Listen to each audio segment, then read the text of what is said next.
ನಮಸ್ಕಾರ ಸ್ನೇಹಿತರೆ, ಎಲ್ಲರೂ ಹೇಗಿದ್ದೀರಾ? ನಾನಿವತ್ತು PWD ಜಾಬ್ಗಳ ಬಗ್ಗೆ ಮಾಹಿತಿ ಕೊಡಲು ಬಂದಿದ್ದೇನೆ. ಏನಿದು ಅಂತಂದರೆ PWD ಜಾಬ್ಗಳು ಯಾರ್ಯಾರು ಅಪ್ಲೈ ಮಾಡ್ಬೋದು, ಎಷ್ಟು ವಿದ್ಯಾರ್ಹತೆ ಬೇಕು, ಎಷ್ಟು ಸಂಬಳ ಕೊಡ್ತಾರೆ, ಎಷ್ಟು ಜಾಬ್ಗಳಿಗೆ ಕಾಲ್ಫರ್ ಆಗಿದೆ, ಯಾವ್ಯಾವ ಡಾಕ್ಯುಮೆಂಟ್ಸ್ ಬೇಕು, ಯಾವ ಎಕ್ಸಾಮ್ ಇರುತ್ತೆ, ಎಲ್ಲ ಮಾಹಿತಿ, ಹೇಗೆ ಸೆಲೆಕ್ಷನ್ ಪ್ರೊಸೀಜರ್ ಎಲ್ಲ ಮಾಹಿತಿ ವಿಡಿಯೋಲಿ ಕೊಡ್ತಾ ಇದ್ದೀನಿ. ದಯಮಾಡಿ ವಿಡಿಯೋನ ಎಂಡ್ವರೆಗೂ ನೋಡಿ. ಸಂಪೂರ್ಣ ನೋಡೋದ್ರಿಂದ ನಮಗೆ ಕರೆಕ್ಟಾಗಿರೋ ಸಂಪೂರ್ಣವಾದ ಸಂಕ್ಷಿಪ್ತ ಮಾಹಿತಿ ಸಿಗುತ್ತೆ.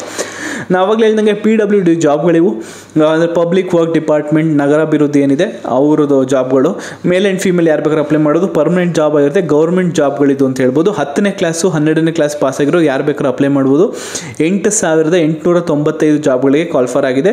ಡಿಗ್ರಿ ಪಾಸ್ ಆಗಿರೋರು, 10th ಪಾಸ್ ಆಗಿರೋರು ಅಥವಾ PUC ಮಾಡಿರೋರು ಯಾರು ಬೇಕಾದ್ರೂ ಅಪ್ಲೈ ಮಾಡ್ಬೋದು. ಜೂನಿಯರ್ ಇಂಜಿನಿಯರ್ ಜಾಬ್ಗಳಿಗೆ 580, clerk, computer operator, case worker, helper, security guard cum driver, architect, civil engineer ಸಹಾಯಕ, ಕ್ಲೀನರು ಹಾಗೂ ಪ್ಯೂನ್, ಇದೆಲ್ಲ ಜಾಬ್ಗಳಿಗೆ ಕಾಲ್ಫರ್ ಆಗಿದೆ. ಪ್ಯೂನ್ ಜಾಬ್ಗಳಿಗೆ 40 ಜಾಬ್ಗಳಿಗೆ ಕಾಲ್ಫರ್ ಆಗಿದೆ. ಒಂದೊಂದು ಮಾತ್ರ ಮಾಹಿತಿ ಕೊಡ್ತೀನಿ.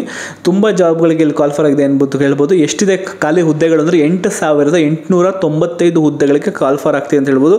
ಸೆಕ್ಯೂರಿಟಿ ಗಾರ್ಡ್ ಕಮ್ ಡ್ರೈವರ್ಗೆ 10 ಹುದ್ದೆಗಳು, ಹೆಲ್ಪರ್ಗೆ 20, ಸಿವಿಲ್ ಇಂಜಿನಿಯರ್ ಸಹಾಯಕ 1,100 ಜಾಬ್ಗಳಿಗೆ ಕಾಲ್ಫರ್ ಆಗಿದೆ. ಕ್ಲೀನರು 40 ಜಾಬ್ಗಳಿಗೆ, ಹಾಗೆ ಪ್ಯೂನ್ ಇದ್ದರೆ ಅವ್ರಿಗೆ 40 ಜಾಬ್ಗಳಿಗೆ ಕಾಲ್ಫರ್ ಆಗಿದೆ. 18,000ದಿಂದ 35,000 ಸಂಬಳ ಕೊಡ್ತಾರೆ. ಇದು ಸ್ಟಾರ್ಟಿಂಗ್ ಸ್ಯಾಲ್ರಿ ಅಂತ ಹೇಳ್ಬೋದು.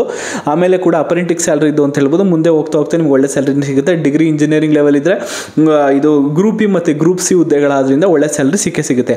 PWD ನೀವು ಅಫಿಷಿಯಲ್ ವೆಬ್ಸೈಟ್ಗೆ ಹೋದರೆ ನೀವು ಆನ್ಲೈನಲ್ಲಿ ಅರ್ಜಿನ ಸಲ್ಲಿಸ್ಬೋದು.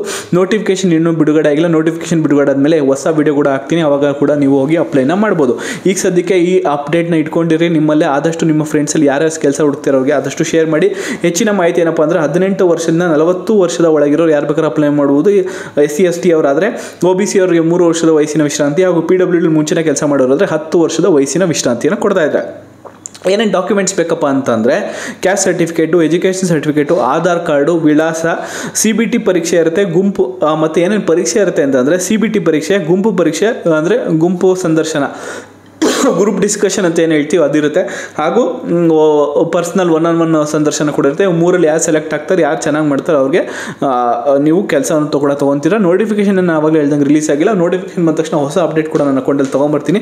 ಅದಾದ್ರೂ ಮಿಸ್ ಮಾಡ್ಕೊಬಾರ್ದು ಗೊತ್ತಲ್ಲ. ಚಾನಲ್ಗೆ ಸಬ್ಸ್ಕ್ರೈಬ್ ಮಾಡ್ಕೊಳ್ಳಿ, ಬೆಲ್ಲೈಕನ್ ಒತ್ತಿದ್ರೆ ಇದೇ ಥರ ಹೊಸ ಮಾಹಿತಿಗಳು ನಿಮಗೆ ಫಸ್ಟ್ ಬರುತ್ತೆ.